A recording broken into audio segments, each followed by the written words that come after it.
Ya'juj dan Ma'juj adalah dua nama suku dari turunan Adam, sama dengan kita manusia.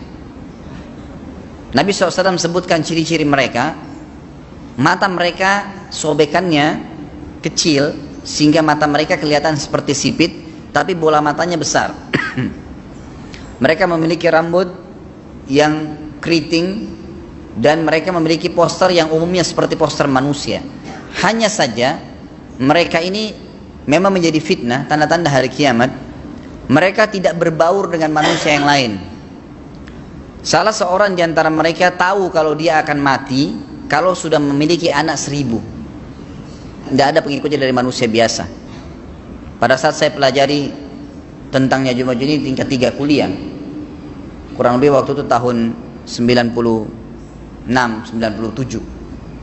Dosen saya membuka kitabnya membahas masalahnya. Saya sempat tanya sendiri, saya bilang, Syekh, jumlahnya Ya'juj Ma'juj itu berapa banyak?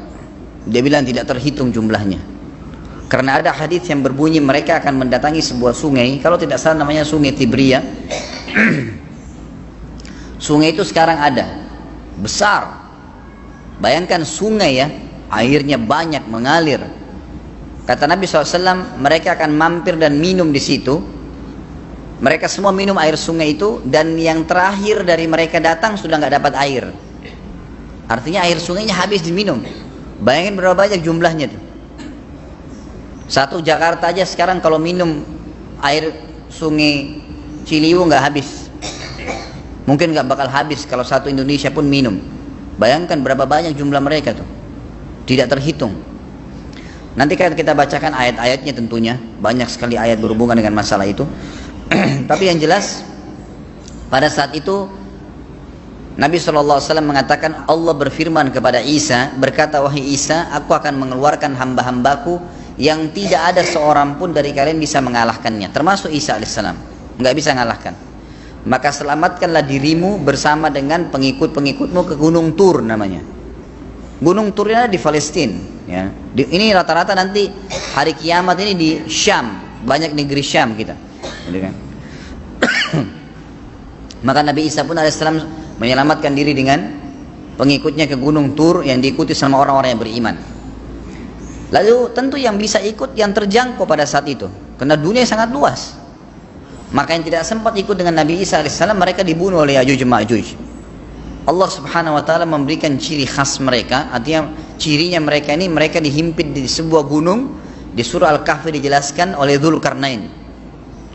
Dzulkarnain khilaf antara ahli sejarah mengatakan dia nabi atau dia orang saleh. Tapi Allahu alam, saya cenderung dengan pendapat yang mengatakan dia adalah seorang nabi, karena Allah SWT angkat ceritanya dalam Al-Quran, dan Allah berikan dia banyak mukjizat. Di antaranya mukjizatnya adalah menahan Ya'juj Ma'juj waktu itu ingin membuat kerusakan di zamannya dia dulu. Jadi memang Ya'juj Ma'juj ini ciri khasnya, kata Nabi SAW, mereka memakan apa saja, batu. Kalau hewan-hewan itu kalah jengking sama ular, binatang-binatang buas, harimau, mereka makan semua. Jadi bukan seperti manusia normalnya. Mereka membunuh semua yang bukan seperti mereka. Mereka buat kerusakan. Sampai-sampai kata Nabi SAW, tidak ada yang bisa mengalahkan mereka, dan jumlah mereka sangat banyak. Salah seorang di antara mereka tahu dia akan mati kalau sudah punya 1000 anak. Dan tidak menikah dengan umumnya orang. 2 suku ini saja. Kata Nabi SAW dalam hadis Bukhari, kecelakaanlah bagi orang-orang yang ada di Jazirah Arab. Kemungkinan besar makna ini adalah tempat mereka dekat dengan Jazirah Arab. Sebagian, ada satu syekh dari Mesir, sekarang ada bukunya sama saya dan sudah terjemahan bahasa Indonesia, judulnya Ya'juj Ma'juj. Kalau Bapak Ibu mau beli bisa, ada judulnya Ya'juj Ma'juj, tapi saya lupa penerbitnya apa. Itu agak tebal, harganya mungkin sekitar 85.000 atau 100 ribuan lah maksimal. Itu khusus, dan beliau adakan penelitian, saya baca dan memang sangat konkret dan ilmiah. Beliau mendatangkan fakta kalau tempat Ya'juj Ma'juj yang disebutkan dalam Al-Quran itu ada di Cina, tembok Cina. Jadi seperti yang disebutkan dalam Al-Quran, 2 gunung yang disatukan, di antara celah gunung itu ditaruh tembaga-tembaga. Pernah pemerintah Cina mendapatkan ada celah dari tembok Cina itu yang bolong, waktu mereka mau tempel bolongan itu dengan batu tanah yang mereka biasa taruh sekarang, ternyata di dalam itu ada tembaga yang mengeras, dan seperti disebutkan dalam Al-Quran.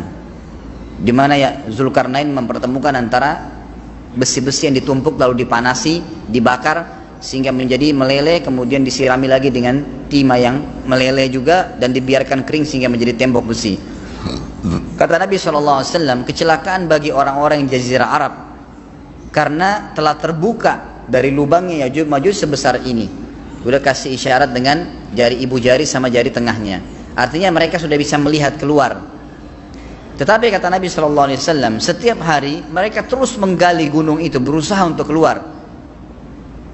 Pada saat mereka tiba di malam hari, mereka capek, mereka mengatakan besok kita lanjutin. Mereka bangun besok pagi, gunungnya kembali utuh lagi. Sampai nanti waktu di mana Allah izinkan mereka keluar. Pada saat mereka keluar, maka mereka akan mulai membuat kerusakan. Ada di halaman 82 ya. Al-Anbiya 96 sampai 97 ayatnya. Ingatlah hingga apabila dibukakan tembok Ya'juj Ma'juj, bolong, jebol, dan mereka turun dengan cepat dari gunung-gunung itu, dari seluruh tempat yang tinggi. Kita tahu itu jaraknya berapa ratus kilometer, bahkan mungkin ribuan kalau nggak salah ya. Semuanya itu akan dipenuhi Ya'juj Ma'juj. Dan telah dekatlah, kalau sudah terjadi itu, kedatangan janji yang benar, maksudnya hari kebangkitan. Maka tiba-tiba terbelalaklah mata orang-orang kafir. Mereka berkata, aduhai celaka kami, sesungguhnya kami dalam kelalaian tentang ini, bahkan kami adalah orang-orang yang zalim. Kenapa? Karena Ya'juj Ma'juj tidak lihat apakah kafir atau beriman. Mereka tidak butuh, bukan seperti Dajjal ya. Dajjal butuh jadi pengikutnya, oke aman. Ini enggak, siapa saja ditemuin dibunuh. Dia enggak pandang, enggak mau tanya kamu dari suku mana, kamu agama apa, tidak dipandang. Orang-orang muslim pada saat itu, orang-orang muslim pada saat itu yang ikut dengan Nabi Isa AS berhasil selamat. Walaupun pada saat itu di muka bumi umumnya orang sudah beriman. Yang dimaksud di sini orang-orang kafir adalah adanya orang-orang yang masuk Islam karena terpaksa, karena mereka tidak terlalu faham pada saat itu, lalu mereka menganggap remeh informasi dari Nabi Isa AS. Maka mereka terbelalak matanya karena dibunuh oleh Ya'juj Ma'juj. Kata Nabi SAW di dalam hadis sahih riwayat Imam Bukhari, bahwasanya Ya'juj Ma'juj akan membunuh siapapun yang mereka temui. Bahkan pada saat mereka sudah merasa menguasai bumi, mereka melepaskan anak-anak panah mereka ke langit, lalu Allah menurunkan anak-anak panah mereka sebagai fitnah, dipenuhi dengan darah. Maka mereka berkata, kami telah membunuh semua yang ada di bumi dan semua yang ada di langit. Maka sebagai penutup dalam bahasan itu kata Nabi SAW, Allah lalu mengizinkan Isa untuk berdoa kepada Allah agar memusnahkan mereka. Maka Isa AS pun akhirnya berdoa, meminta kepada Allah Subhanahu Wa Taala agar mereka semua dimusnahkan. Maka pada saat itu pun Allah Subhanahu Wa Taala menurunkan kepada mereka hama. Sebagian hadis menyebutkan serangga kecil seperti cacing, banyak sekali yang menimpa tubuh-tubuh mereka, setiap orang satu, dan itu membuat mereka mati. Membuat mereka mati, dan mereka mati seketika semuanya. Jadi secara bersamaan semuanya meninggal. Allahu a'lam waktu itu berapa ratus juta jumlah orang Ya'juj Ma'juj pada saat itu, tapi semuanya akan mati dan seluruh muka bumi dipenuhi dengan jasad mereka. Setelah itu Nabi Isa AS pun berdoa kepada Allah Subhanahu Wa Taala agar menghilangkan jasad-jasad mereka yang baunya sudah luar biasa waktu saat itu disebutkan dalam hadis.